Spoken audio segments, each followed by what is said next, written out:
Hello Cine Files, welcome back to touch my life. നമ്മൾ discuss ചെയ്യാൻ പോകുന്ന subject എന്ന് പറയുന്നത് ഒരു സിനിമാ പ്രേമി, ഉദാഹരണത്തിന് എന്നെ തന്നെ എടുക്കാം. ഒരു സിനിമാ പ്രേമി ഒരു ലാംഗ്വേജിലുള്ള സിനിമ കാണണമെന്ന് ആഗ്രഹിക്കുകയാണ്. അതായത് നമ്മുടെ ലാംഗ്വേജ് അല്ല, മറ്റൊരു ഫോറിൻ ലാംഗ്വേജിലുള്ള സിനിമ കാണാൻ ആഗ്രഹിക്കുകയാണെങ്കിൽ എങ്ങനെയായിരിക്കും ഒരു സിനിമ ചൂസ് ചെയ്യുന്നത്? നിങ്ങളുടെ അഭിപ്രായത്തിൽ എങ്ങനെയാണ്? കമൻറ്റ് ബോക്സിൽ ഇടണ്ട, ഞാൻ പറഞ്ഞുതരാം. അതായത് ഇപ്പം ഞാനാണെങ്കിൽ, ഉദാഹരണം കൊറോണ സമയത്താണ് ഞാൻ കൊറിയൻ സിനിമകൾ കാണണമെന്ന് ട്രോളുകളൊക്കെ കണ്ടിട്ട് തീരുമാനമെടുത്തത്. അങ്ങനെ തീരുമാനമെടുത്തപ്പോൾ ആദ്യം ഞാൻ ചെയ്ത് IMDb കയറിയിട്ട് ഏറ്റവും കൂടുതൽ റേറ്റിംഗ് ഉള്ള കൊറിയൻ സിനിമകളൊക്കെ നോക്കി അങ്ങനെ ചൂസ് ചെയ്ത് കാണാൻ തുടങ്ങി. അതുകൂടാതെ രണ്ടാമത് ചെയ്ത പരിപാടി എന്ന് പറയുന്നത് ഹയസ്റ്റ് ഗ്രോസിംഗ് കൊറിയൻ ഫിലിം എന്ന് അടിച്ചു കൊടുത്തിട്ട് വരുന്ന സിനിമകൾ, അതായത് ഏറ്റവും കൂടുതൽ കളക്ഷൻ കിട്ടിയ കൊറിയൻ സിനിമകൾ എന്ന് പറയുന്നത് ഏറ്റവും കൂടുതൽ ആളുകൾ തിയേറ്ററിൽ പോയി അവിടെ കണ്ട് വിജയിപ്പിച്ച സിനിമകളാണല്ലോ. ഓഫ് കോഴ്സ് ആ സിനിമകൾ നല്ലതായിരിക്കാൻ സാധ്യതയില്ലേ? അതുകൊണ്ട് അങ്ങനെയും ചൂസ് ചെയ്ത് കുറച്ച് സിനിമകൾ കണ്ടു. അങ്ങനെയാണ് ദി അഡ്മിറലും എലോങ് വിത്ത് ദ ഗോഡ്സ് അതുപോലുള്ള കൊറിയൻ സിനിമകളൊക്കെ ഞാൻ കാണുന്നത്. സോ എൻ്റെ ചോദ്യം ഇതാണ്, ഒരു ഫോറിനർ, അതായത് അമേരിക്കയിലുള്ള ഒരാൾ ഒരു ഇന്ത്യ സിനിമ കാണണമെന്ന് വിചാരിക്കുകയാണ്. അപ്പം അയാളും ഈ രീതിയിലേക്ക് ആയിരിക്കില്ലേ ചൂസ് ചെയ്യാൻ സാധ്യതയുള്ളത്? അങ്ങനെ ചൂസ് ചെയ്യുകയാണെങ്കിൽ ഞാൻ ഈ രണ്ടാമത് പറഞ്ഞ ഏറ്റവും കൂടുതൽ കളക്ഷൻ കിട്ടിയ ഇന്ത്യൻ സിനിമകൾ എന്ന ഒരു ലേബൽ പുള്ളി സെർച്ച് ചെയ്ത് നോക്കുകയാണെങ്കിൽ അവിടെ ഇരിക്കുന്നൊരു പേരുണ്ട്. വർഷങ്ങളായിട്ട് ആ പേര് അവിടെ തന്നെ ഇരിപ്പുണ്ട്. എത്ര വർഷമായെന്ന് എനിക്ക് ഓർമ്മയില്ല, നിങ്ങൾ വേണമെങ്കിൽ സെർച്ച് ചെയ്ത് നോക്കിക്കോ. ആ പേര് മാറ്റാനായിട്ട് ഒരുപാട് സിനിമകൾ വന്നായിരുന്നു, പല രീതിയിൽ വന്നായിരുന്നു. കൊടൂര ഹൈപ്പിൽ വന്നായിരുന്നു, സീക്വലായിട്ട് വന്നായിരുന്നു. ബാഹുബലി 2, പുഷ്പ 2, KGF 2 അങ്ങനെയൊക്കെ വന്നായിരുന്നു. പക്ഷെ എന്നിട്ടും ഇതിനെ പിടിച്ചിളക്കാനായിട്ടാണ് വന്നത്. പക്ഷെ തൊടാൻ പോലും പറ്റിയില്ല ആർക്കും. പറയുന്ന സിനിമയെ കുറിച്ച് മനസ്സിലായിട്ടുണ്ടാവില്ല അല്ലേ? ദംഗൽ, അമീർ ഖാൻ്റെ ദംഗൽ. അപ്പം ഈ ദംഗലിനെ പടച്ചു വിട്ട ഇതിൻ്റെ ക്രിയേറ്റർ തന്നെ വീണ്ടും വരികയാണ് ഇതിനെ ഇറക്കി മാറ്റിയിട്ട് അടുത്ത പടത്തിനെ പ്രതിഷ്ഠിക്കാൻ പോകുന്ന പടം രാമായണ പാർട്ട് 1 പ്രതിഷ്ഠിക്കാൻ പോകുന്ന ആളുടെ പേര് നിതീഷ് തിവാരി. അപ്പോൾ ഈ നിതീഷ് തിവാരി എന്ന് പറയുന്ന പേര് രാമായണ പാർട്ട് 1ൻ്റെ ഇൻട്രൊഡക്ഷൻ വീഡിയോ ഇറങ്ങിയതിന് ശേഷം ഒരുപാട് പേര് ട്രെൻഡിങ് ആയിട്ട് സെർച്ച് ചെയ്തുകൊണ്ടിരിക്കുന്ന ഒരു പേരാണ്. അത് ഇന്ത്യയിലുള്ളവർ മാത്രമാണെന്ന് തോന്നുന്നില്ല, എനിക്ക് തോന്നുന്നു വേൾഡ് വൈഡ് ആളുകൾ മൊത്തം പുള്ളിനെ സെർച്ച് ചെയ്യുന്നുണ്ട്. കാര്യം രാമായണം എന്ന് പറയുന്നത് നമുക്കറിയാം ഏറ്റവും കൂടുതൽ ആളുകൾ ഇന്ത്യയിൽ ഇഷ്ടപ്പെടുന്ന സ്റ്റോറി എന്ന് പറയാം, ഇഷ്ടപ്പെടാത്ത സ്റ്റോറി എന്ന് പറയാം, വിശ്വാസം എന്ന് പറയാം, ഹിസ്റ്ററി എന്ന് പറയാം, മിത്ത് എന്ന് പറയാം, നിങ്ങൾ എങ്ങനെ വേണമെങ്കിലും പറഞ്ഞോ. ഞാൻ എൻ്റേതായിട്ടുള്ള രീതിയിൽ പറയുന്നുണ്ട്, ഞാൻ മനസ്സിലേ പറയുന്നുള്ളൂ. പുറമേ പറഞ്ഞാൽ ഇപ്പം അത് എന്താകുമെന്ന് പറയാൻ പറ്റത്തില്ല.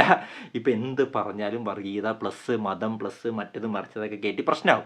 അപ്പോൾ അതുകൊണ്ട് അത് പറയുന്നില്ല. പക്ഷേ എങ്കിലും നിങ്ങൾക്ക് ഏത് പേരിട്ട് വേണമെങ്കിലും രാമായണം എന്ന് പറയുന്ന കഥ തന്നെ വിളിക്കാം. പക്ഷേ രാമായണം എന്ന് പറയുന്ന കഥ ഓരോ ഇന്ത്യൻസിൻ്റെ ഉള്ളിലുള്ളൊരു കഥയാണെന്ന് ഞാൻ വിശ്വസിക്കുന്നു.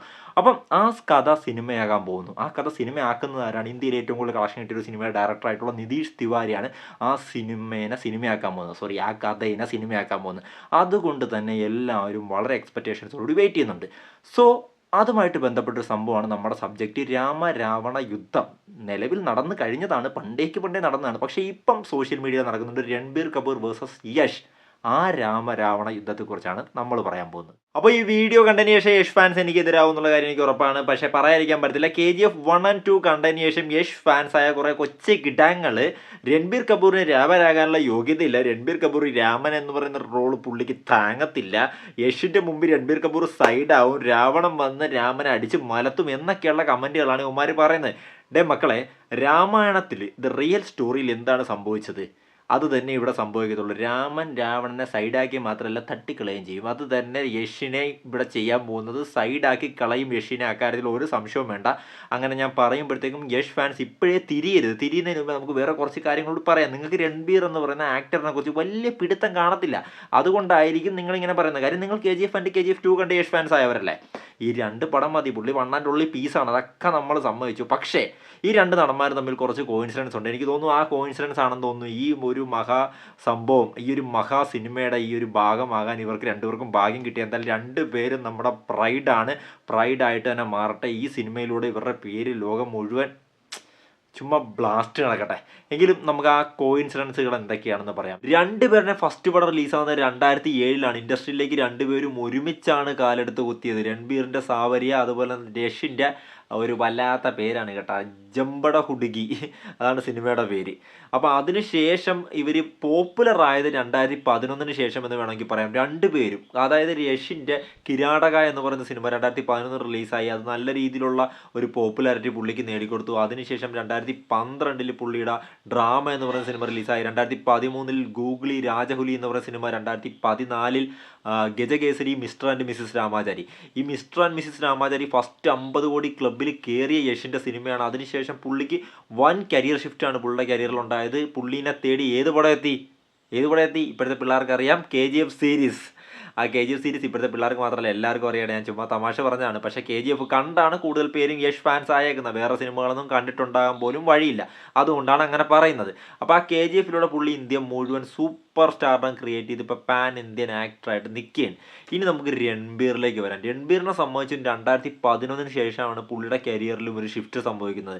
രണ്ട് പേരുടെ കാര്യത്തിലും അതും ഒരു കോയിൻസിഡൻസ് ആണ്. രൺബീറിൻ്റെ റോക്ക് സ്റ്റാർ എന്ന് പറയുന്ന സിനിമയാണ്, നിങ്ങൾക്ക് അറിയാമായിരിക്കും. കിഡിലൻ പെർഫോമൻസ് ആണ്. കരിയറിൽ പിന്നെ പുള്ളിക്ക് തിരിഞ്ഞു നോക്കേണ്ടി വന്നിട്ടില്ല.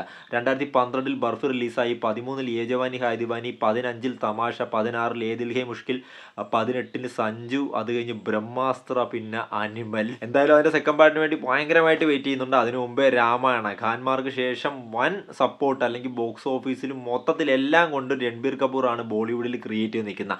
അപ്പോൾ ആ രൺബീർ കപൂർ സൈഡ് ആകുമെന്നാണ് യഷ് ഫാൻസ് ഇപ്പോൾ അവകാശപ്പെട്ടുകൊണ്ടിരിക്കുന്നത്. നിങ്ങളൊന്ന് ആലോചിച്ച് നോക്കുക, അങ്ങനെ നടക്കാൻ വല്ല സാധ്യതയുണ്ട? കാര്യം രൺബീർ കപൂർ അനിമൽ എന്ന് പറഞ്ഞ സിനിമയ്ക്ക് മുമ്പ് വരെ ആസ് ആൻ ആക്ഷൻ ഹീറോ പുള്ളിനെ നമ്മൾ കണ്ടിട്ടില്ല. പക്ഷേ ആക്ഷൻ ഹീറോ എന്നുള്ള ലേബലിൽ പുള്ളിനെ കണ്ടപ്പോഴത്തേക്കും കിടുങ്ങിപ്പോയി.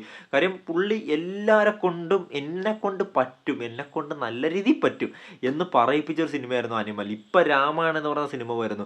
അപ്പോൾ അതിൽ പ്രഭാസിനെ ആളുകൾ സജസ്റ്റ് ചെയ്യുന്നു, നമ്മുടെ രാംചരനെ സജസ്റ്റ് ചെയ്യുന്നു, രൺബീർ സൈഡ് ആകുമെന്ന് പറയുന്നു.